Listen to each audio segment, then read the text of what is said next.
Hey guys, welcome back for another tutorial video, and in this one we're going to be doing something a little bit less conventional. We're going to make some gnarly ice racing tires.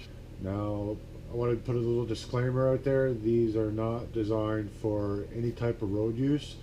In fact, it's probably the worst thing you could use on the road. So keep this to frozen bodies of water, and that's as simple as that. Some people have used them on gravel roads, but it's going to wear quick and it's a lot of hard work for a short lifetime. So keep it to the ice, we'll have lots of fun. Hey guys, check it out. This is basically everything you're going to need. So we'll go through what we got here. I bought 1,000 of each. We got 14 quarter inch -14 by 1 inch self tappers. Reason for that, it's hardened tip, they'll last pretty long. As for the length is actually particular just to the tire that I'm using. If you decide to do this, the length will vary depending on your tire. I'll show you how to determine that. Then we went with a 1/4 inch T-nut, 4-prong. Nice, convenient. It'll actually sink down into the tire, into the hole that we'll pre-drill.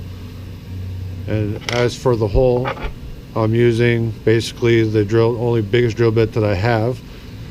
This one here is a 5/16, and I've already did a test hole, and it actually works out pretty well.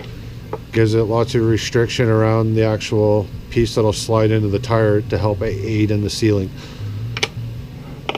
Now then, of course, you're going to need a washer for the inside of the tire where the stud will come through the bottom, or the inside out, and this will just go on there. As for the sealing, I just picked up some window urethane. It's very good stuff. I've used it in a lot of other builds that I did for trying to seal things up, or just stick something to something. It's pretty much crazy. The idea there is actually put some on the washer between the tire and the actual washer, and then also put a little bit inside the hole from the inside, so when you send this through the hole, it'll actually pull it through. And as well as I'll add a little bit to the outside of the tire around the hole, and when that gets pulled in, should create a nice little seal, and you shouldn't have any leaks. A friend of mine ran these on a Subaru. He just used a bit of silicone. I'm not sure exactly how much he used or how he used it, but I'm probably assuming he done pretty much similar to what I just explained. And he still said he had every once in a while add a few pounds, but it wasn't nothing that was going to deter him from doing it, and I'm going to be doing the same. Now I'll take you out, show you the tire and how to prep it, and show you how to gauge your the size of your stud. Okay, first thing you want to do is pick up yourself a set of cheap tires. These ones in particular were free. I went with this because it's got a lot more solid rubber, more of a track tire, more of a sticky. A lot of people like to use these tires for track use, but in this situation they were free. It works for the budget. Now the idea is, for the type of hardware that I'm going to be using, this tire suits it better. Now if you decide to go with a more sight tire, a more winter tire all season, you may want to use a secondary washer and go with a nut instead of a T-nut like I am. So the best thing to do to determine the length of your stud, you want to just drill a test hole. I just used a screwdriver, and you just want to poke it down in the hole, have it so it just starts to stick out on the inside, and then you want to mark whatever you're using. You could use a stick or zip tie, whatever you want, and that'll give you the measurement of how tall you want your stud. Now you got to keep in mind the washer and the T-nut as well, or whatever type you're using, because you only want a couple threads sticking out. So I just went ahead and pre-drilled all my holes. I find it's much easier. You can just go ahead, buzz them all, get them all done, then you don't got to go back to drilling it anymore after you go one step at a time, get it all finished. First we'll go down inside the tire and show you how we're going to prep the urethane and the stud itself and send it through, so to ensure a nice good solid seal. So first things first, all you're going to want to do is just try to get some down in the hole and then around it. So just take your urethane,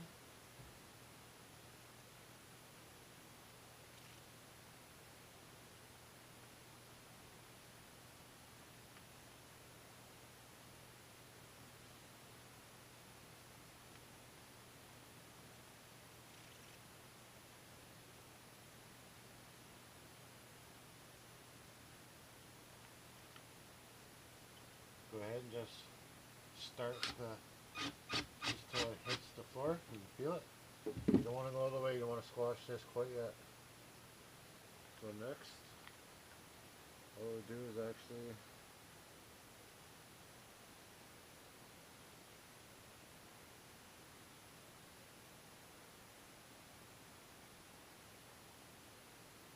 just like that, around the tip it's sticking out. I just have a normal pair of pliers, use a little impact.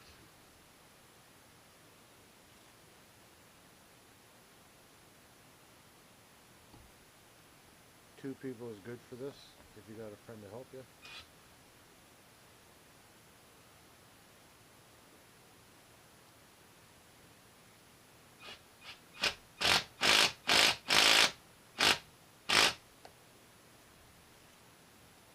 Well, there you have it. You have one stud put in. Now, 230 something more to go. Now the idea of ice racing is the studs are going to be doing a lot of the work. Now in my situation with budget in mind, I just went with a tire that would work on my rim, and obviously you do not want to go with such a wide tire. Now what you see here is kind of what I determined what's going to be the contact patch to the ice, and then you can see each blue stud is what's actually going to be sitting in the ice. The weight of that corner of the car is going to be sitting on. Now where there's so many, that gets divided in each stud to how many pounds per square inch is being pushed down into the ice. The idea is to actually increase the pounds per square inch on each stud. So most guys will actually run a narrow tire and put more studs in, or a good balance of studs. It's all trial and error on what type of car you're running, what type of tires you're using. In this case, this is what you're looking at, which is, to me, I like it. It's acceptable. It's a heavy car, so I'm never going to bother figuring out the actual math, but it is what it is, and I think it'll still work pretty good. And we'll definitely chew up some ice. Well, there you have it, guys. That's how you stud a tire. Now I'm no ice racing pro. I've only been at it a couple of years, so this is not the end all be all ways to do things. It may not be the right way to do things, but for now, for the budget, it's going to work. The tire overall came in at 35 pounds, and before I touched the tire, it came in at 30 pounds. So overall, 20 pounds added to the vehicle. It already weighs 3,700, plus another 20 pounds. So again, show your appreciation, subscribe, hit the like button, comment, ask me any questions. Again, I'm learning as I go, so be constructive. Alright guys, have a good night, and we'll see you on the next adventure.